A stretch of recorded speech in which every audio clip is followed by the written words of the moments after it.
Hey guys, this is Locke. Today I'm going to be talking about how to increase the stats of your units by looking at things like masteries and element resonance, equipment proficiencies, affinity bonuses, things like that. To start with, I'm going to go over one of the easiest things in the game that you can increase when you start. It is the element specific masteries. You can find them on the unit page on the lower left corner. These basically increase when units of the same element increase in their levels. So when you're a starting player and you pulled on the banners, you probably have a lot of like units of the lower varieties, especially that are sitting at like level 1 out of 30. Um, so I recommend that you level these up as don't awaken and limit break them, but at least level them up. You'll be doing your daily quests, and you should be having a lot of these bronze and silver exp cubes. You might as well at least level them up to level 30 or level 31 because like you get a ton of these the brown cubes, and there isn't really anything else you can do with it.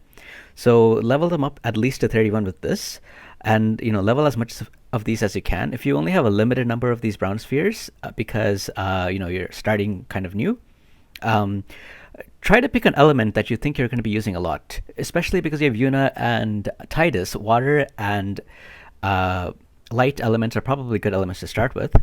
But as you can see, like I just leveled up Mish, and I already have a mastery level going up for my fire.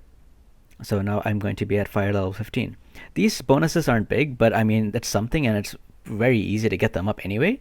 So you might as well, right? And like these awakening prisms and fragment of thoughts and stuff like that, they are pretty useful as you're leveling up your units anyway.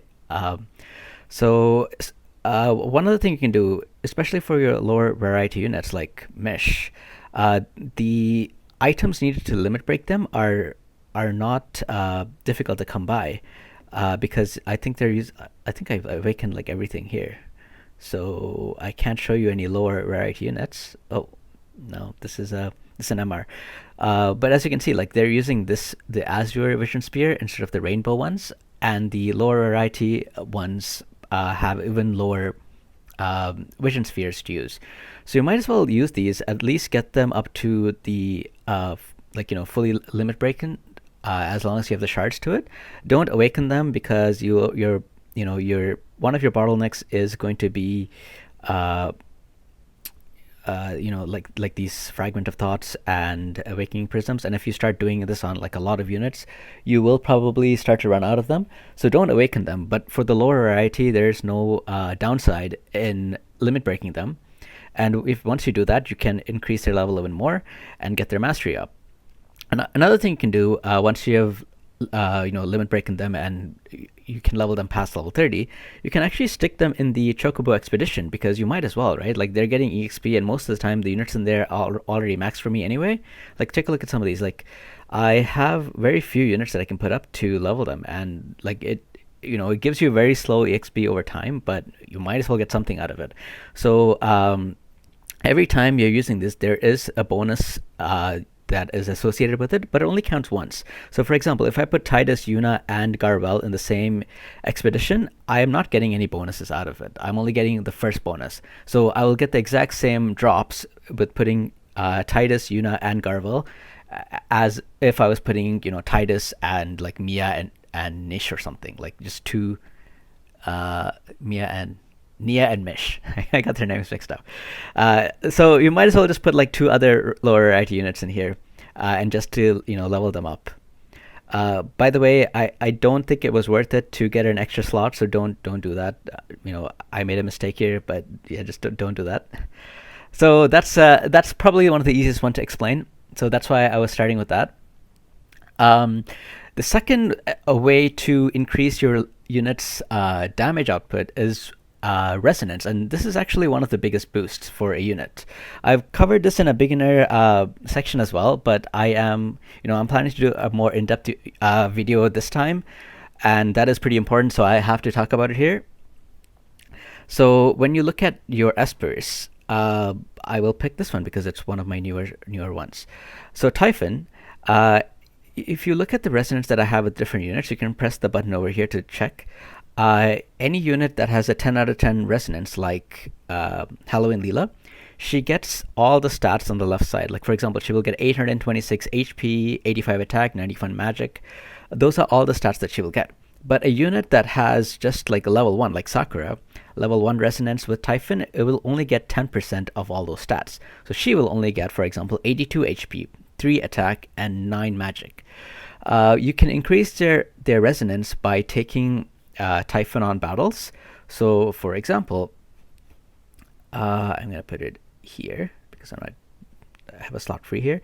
So I will put Sakura here. I will put Typhon here. And it doesn't matter what else I put. Whenever I take the squad on a story mission or a far plane mission in the events, every battle I do increases the resonance number by 1. So right now she needs 21 more battles to increase her resonance from level 1 to 2. Every 100 battles, she increases the resonance by 1 level. So after 900 battles is when she will have 10 out of 10 resonance with Typhon. So that does sound like a lot, but I mean, as you're playing, like, you will probably be grinding a lot of things. Like, a lot of these stages are repeatable stages, and you will need to repeat them to get materials to awaken and limit break your units, and even, like, equipment quests and secret books. Like, for example, these quests are going to be done many, many times, like the secret books quests and the event quests for getting medals. So you'll be doing it a lot anyway, so you don't have to stress about it. Like, it'll come. Once you have like one of these units fully resonanced up, you can work on the next unit. So, for example, if I look at Sakura, another way to test what the resonance are with the different espers, you can click on the unit, then you can click on Affinity Resonance and click on the degree of resonance. So as you can see, I already have full resonance with 4 other units. I'm working on my 5th and 6th. And over time, these will come up. But if you need a boost to get their, to get their resonance done quickly, because you just happen to need it for some event that's coming up, like, for example, the Trials of Reckoning coming up. Maybe you want to have a squad that has full resonance. What you can do is you can go to one of these, whatever stages you have that you have done, that you have unlocked last. That'll probably give you the most XP. Or you can choose a stage that is going to give you items that you need. For example, if you happen to need, like, say, light blue Alchrist or something, find a stage that drops that item. Then you can you can skip battle. The skip battle actually does increase resonance, so you can do, like, say, 900 skip battles, and you will have a 5 units that all have resonance with 1 Esper of your choice that you've picked. So that is a fast way to get resonance with skip battle. But with skip battle, you need to be using a lot of energy potions as well. And maybe that's worth it for you, maybe it's not, especially if you are buying energy potions. And we did get a lot of energy potions with the anniversary event as well. So maybe that is something that you want to do. I wouldn't recommend it, though, because I mean, at this stage, you probably want to be farming the event medals over the story. I mean, once you get your units up to, like, once you unlock all their job levels, you probably want to be farming the event medals, because the event shop drops quite a few things that are quite useful. But anyway, I'll go into that maybe in a different video, but this is just for improving stats. So the next thing that you want to do is you want to increase a unit's equipment proficiency. So one unit that I'm working on right now is Liarte. She has all D proficiencies.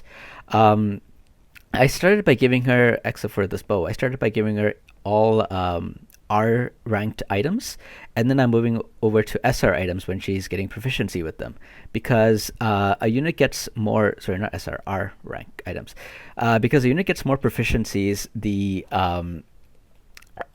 when she is able to wear a item that she has proficiency with.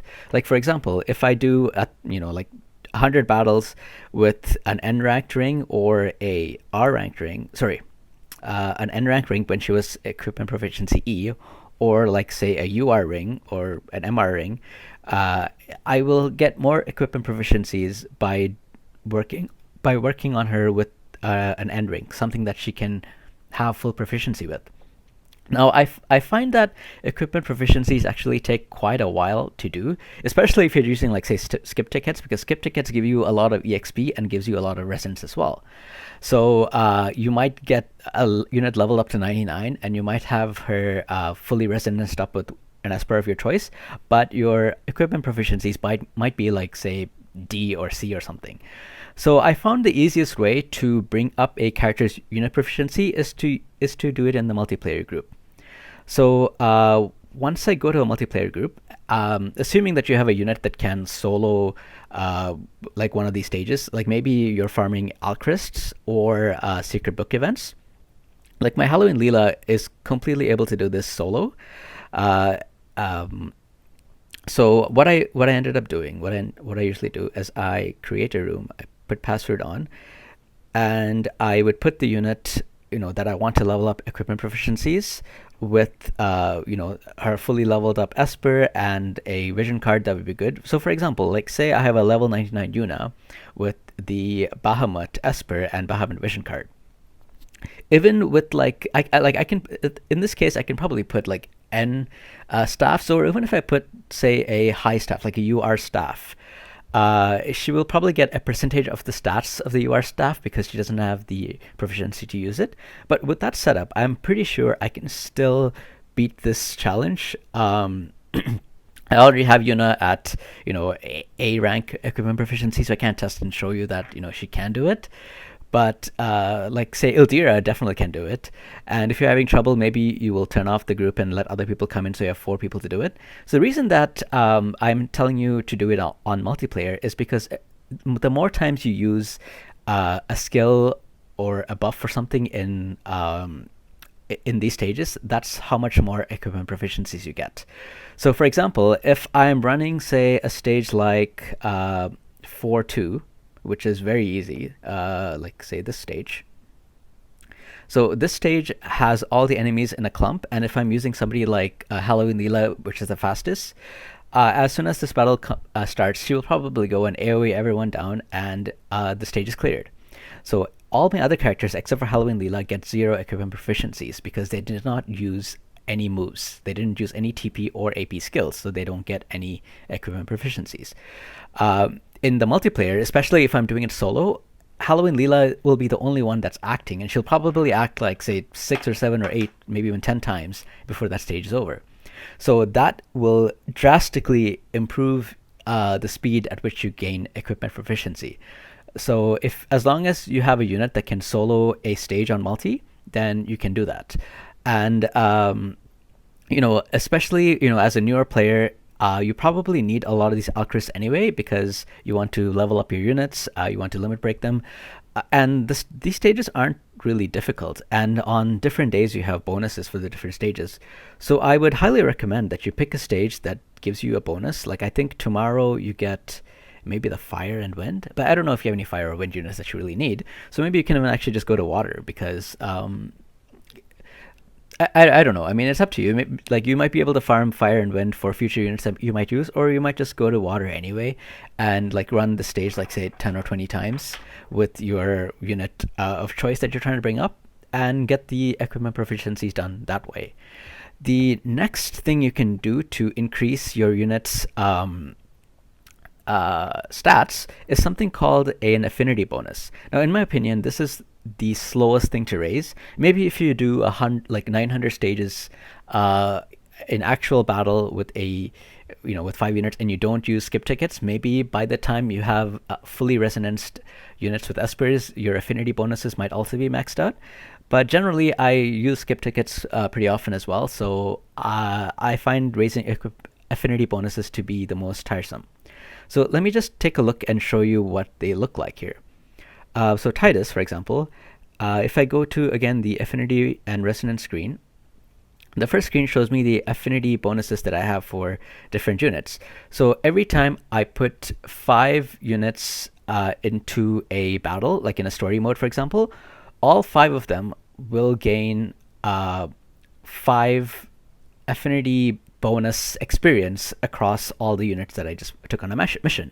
For example, suppose I did a mission with Titus and Grace, and in this case I actually did.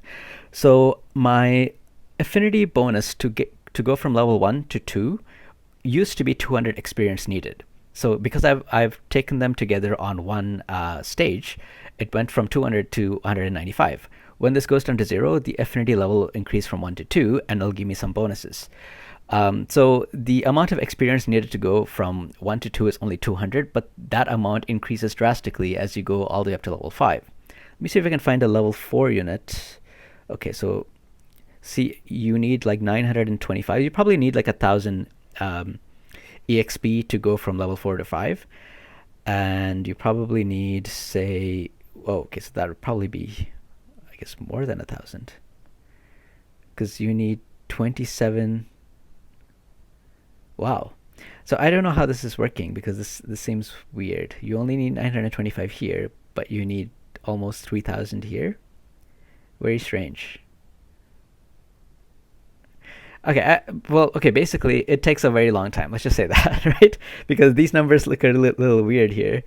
Um, but anyway, so you need a lot of experience to go from, level 1 all the way to level 5. The bonuses are pretty good. Let's take a look. So at level 5, you get a 10% agility bonus, 15% dexterity bonus, 10% luck bonus, everyone within a range of 2. So, for example, if you're starting a brutal mission and all 5 of your units are clumped together, say all of these 5 units have a level 5 affinity with each other, my Titus will actually get a 40% affinity bonus from having 4 other units within 2 spaces of him. And not only 40% agility, he will also get 40%. Let me see, 40% luck, and he will get 60% dexterity bonus as well. So those bonuses are, they add up to quite a bit, especially for Titus because he gets more critical damage. So dexterity boosts critical, so that way he will have more of a chance to land a crit hit. Same with evade teams. Luck and agility are better for evade teams. So if you're having a tough time, maybe you're building an evade squad, and Titus does have an evasion buff, so maybe that might be one way for you to tackle brutal stages. If you have the at least somewhat built out evade cards, that might be one way you can tackle this. And having units with resonance, not resonance, with affinity to each other, does give you a bit of a boost, especially in PvE scenarios where you can bring 5 units, so each person gets the bonus 4 times if all of them are maxed. In PvP scenarios, you're generally bringing only 3 units, so each person only gets the bonus twice. I've covered this in a different section, I believe, on like PvP, but again, I'm going into more details. Apologize for the repeating some of the stuff, but I'm trying to make sure that I get all the ways to boost stats out of the way in this video.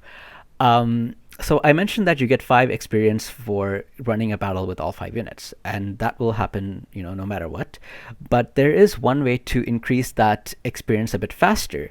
So if I had run, the same battle with Titus and Grace, and I made sure that, when the battle started, when one turn ended, Titus ran next to Grace and used a skill, maybe a buff, or even like an attack skill on a different enemy. But when he ended that turn, he stood next to Grace. So this will increase the affinity bonus by an extra 10 for both of them for every turn that they land next to each other. So what that means is you can have Titus or whatever other units that you want use skills where they have to stand next to each other to cast it. For example, say Cheer is a good ability. Actually, no, Cheer is not a good ability. I mean, it could be, but let me try to find something else. Okay, so Divine Grace is a good ability. So you can turn off the other skills and turn on Divine Grace, because for sure, Titus will need to stand next to another unit to use the Divine Grace ability, because there is no aim. As you can see with Cheer, like he might actually be one space away from them and cast it, right? Because there is a range that he can cast. That's not the case with Divine Grace. So you would want to turn on skills that units can use that will make sure that they are standing next to each other, and you will want to run stages where it takes you like a few turns to end the stage. Like, for example, a good idea, which usually you can finish in one move. It's not a good stage to be farming affinity bonuses, because you will, if your units probably won't end the turn next to each other, because they'll probably run up and hit somebody and kill them, right? So that is the faster way to do this, to raise your character affinity across each other. Um, One last thing that I want to mention here, and I actually just did it as an example. Actually, no, before that, one other tip. So as I said, right now, Titus, if I set, Divine Grace, he's going to go next to somebody and use it. So in my team, all the units actually prioritize casting buffs on the unit that are the leftmost of them. So for example, if I have this set up like this, on the first turn, if Titus is within range of Liarte, he will go up to her and cast Divine Grace. Like, if he can choose to cast it on any four of these units and say all of them are split across the board, instead of, like, he will not go to Yuna, he will go to Liarte. The only way to get him to go to Yuna is to give Yuna hate. So you can give Yuna the Vow of Love. So now that Vow of Love is stronger than the effect that pulls him to the leftmost unit. So suppose that she didn't have Vow of Love, suppose she had something else. The first turn, Titus could go, and assuming he can't attack any of the enemies, he will go and use Divine Grace on Liarte. The second turn, because he already casted Divine Grace on Liarte, he will be like, okay, I want to cast on somebody else. He will go to the next unit on the left that he can reach, and that will be Cyrus. If Cyrus is not in range for him to cast, but Yuna is, then he will go to Yuna. So that's how the buff prioritization works. So what you can do with this information is, say you really want to get Titus and Yuna's affinity up to the maximum you can in the fastest amount of time possible. So you can leave on Divine Grace, and you can put Yuna in slot 1, so that he will go and stand and end the turn next to her. You can also use things like TMRs that you need to stand next to a unit to cast, like for example Yuna's TMR.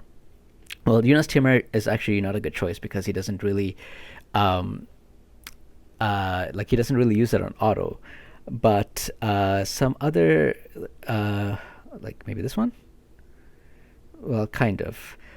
If you find a good TMR that units do use on auto next to each other, that'll be good. Like Mon's TMR could work, but again, sometimes he fails to stand next to another unit because of this one range. So if you can find a stage where, if the unit doesn't have any skills that is a buff like that, maybe you can try with Mon TMR and see if maybe that works. Now, another thing that I want to touch on, the last topic today for this is actually not increasing your skills or, making a unit more powerful, but just it might help you in stages. This is how you would turn off and on a unit skill. So, for example, say that you don't want your unit to be using cheer, and you want him to use Hastega instead. So you would click on him, long press on him, long press on the main skill, then you can select each skill how you want to use it. So for example, you can just turn off the skill completely. So in any of the modes, you will not be using cheer, or you can just go to advanced settings and choose the mode that you don't want him to use it. Sometimes that's what you need. The correct combination of skills is what you need to be able to finish a stage. And sometimes your units might be using Protect or Shell or something, and it's not useful. You would rather have them do something else. And sometimes some of these units prioritize their buffs instead of casting their TMR skill, and maybe you want that TMR skill. Or likewise, maybe they're casting their TMR skill and instead you want them to cast their buff. So you can also turn off the TMR skill in the same way. You can click on the TMR skill Mystic Roar, for example, and wait, no, that's not it. That is the Esper. So the TMR skill will be this one, Fleet of Foot. You can long press on it and you can turn it off like that, similar to how you would turn off regular skills. You can also turn off the Esper invocation skill in a similar manner, and you can turn off the LB skill in a similar manner as well. So those are all my tips and tricks and suggestions for trying to get a unit up to scratch. Obviously, limit breaking them and awakening them and equipping better gear on them will increase their stats too. But these are a bit more nuanced ways of increasing their stats, but I think they're still pretty important, especially when you start getting into some of these really brutal challenges or the Trials of Reckoning coming up next week. You'll probably want a good team to tackle them, and hopefully getting their element masteries up, their resonance up, and their proficiencies and affinities up. Hopefully that'll all give you an edge in being able to complete these. I hope you enjoyed this video. If you have any questions or comments, please feel free to leave a comment. And if you enjoyed this video, please like and subscribe. I am planning to do a lot more series on beginner guides, and so I have a lot more planned to come. I hope you enjoyed this. Take care now.